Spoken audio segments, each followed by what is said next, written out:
Hey all, Ron here from Military Images Magazine with a new episode of Life on the Civil War Research Trail. Of the many fascinations I have with Civil War era photography and photography from the 19th century is the fact that old sailors and soldiers, some of them born in the 18th century, who played key roles in the early part of our republic, are preserved. Their likenesses are here for us to see.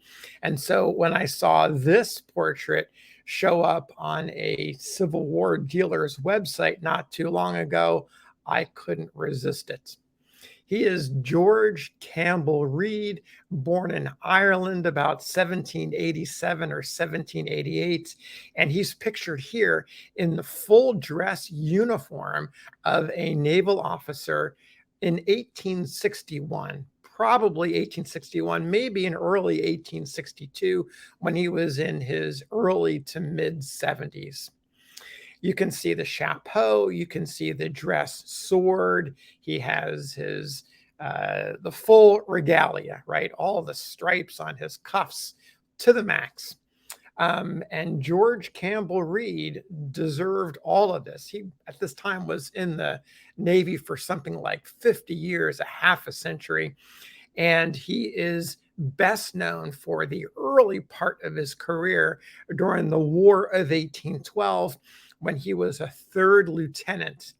He served on two ships, two vessels, two frigates, and you know their names: the Constitution, commanded by Isaac Hull, and the United States, captained by Stephen Decatur.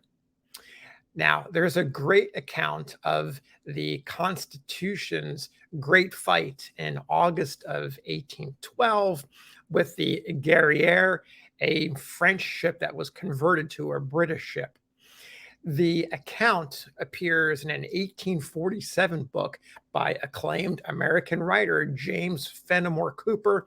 He describes in detail the action in which the frigate Constitution went up against the HMS Guerriere and completely destroyed it.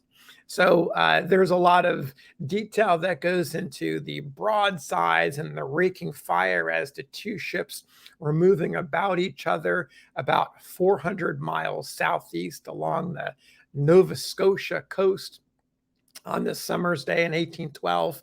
I want to take you to the end of Cooper's description when he talks about the final moments in Read's activity. So here we go. James Fenimore Cooper's description of the great ship battle. Quote, as the vessels touched, both parties prepared to board. The English turned all hands up from below and mustered forward with that object, while Mr. Morris, the first lieutenant, Mr. Alwyn, the master, and Mr. Bush, the lieutenant of Marines, sprang upon the taffrail of the Constitution with a similar intention. Both sides now suffered by the closeness of the musketry. The English much the most, however. Mr. Morris was shot through the body, but maintained his post, the bullet fortunately missing the vitals. Mr. Alwyn was wounded in the shoulder, and Mr. Bush fell dead by a bullet through the head. It being found impossible for either party to board in the face of such a fire, and with the heavy sea that was on, the sails were filled, and just as the Constitution shot ahead, the foremast of the enemy fell, carrying down with it his mainmast and leaving him wallowing in the trough of the sea, a helpless wreck. So there's Cooper describing how the shot and shell finally taking a toll on the British warship as its masts collapse on top of one another, leaving it helpless.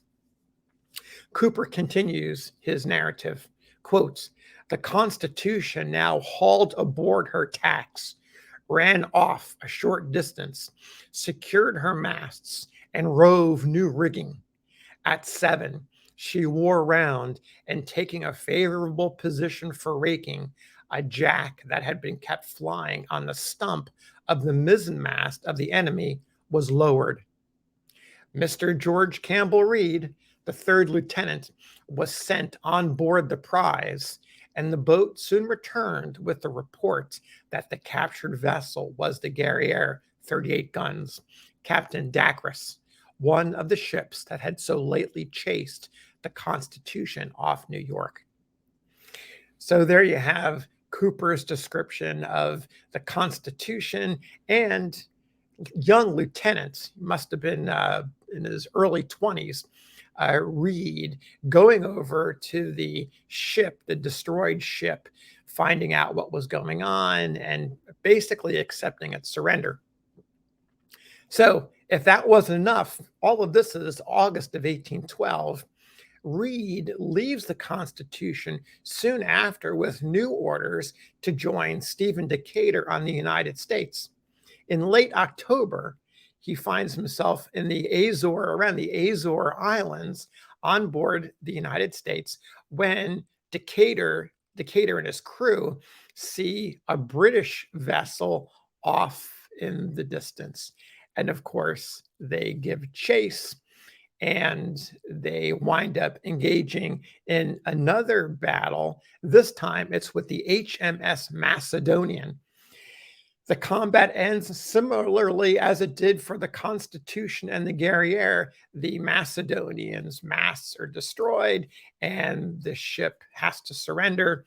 And here you've got Read, within a space of 3 months, is aboard 2 victorious ships.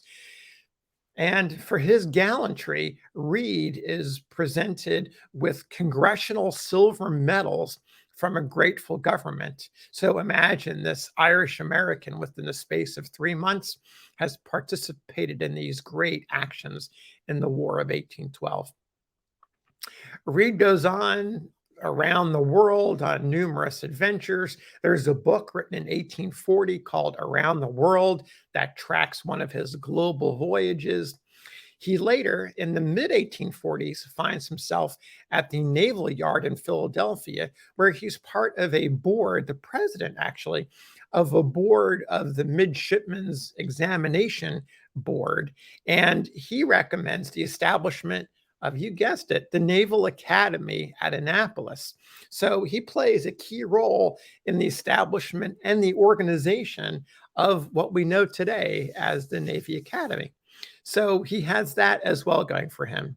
In 1855, he joins the reserve list and winds up in 1861 when the Civil War begins. He's in Philadelphia at the Naval Asylum, and he remains there in command of the Naval Asylum until July of 1862. And at that point, he retires.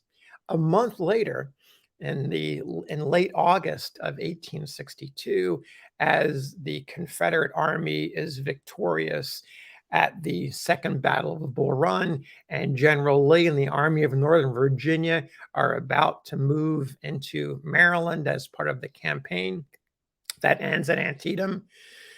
Our old sailor, Commodore Read, now promoted to Rear Admiral, passes away quietly in Philadelphia. He's about 74 years old.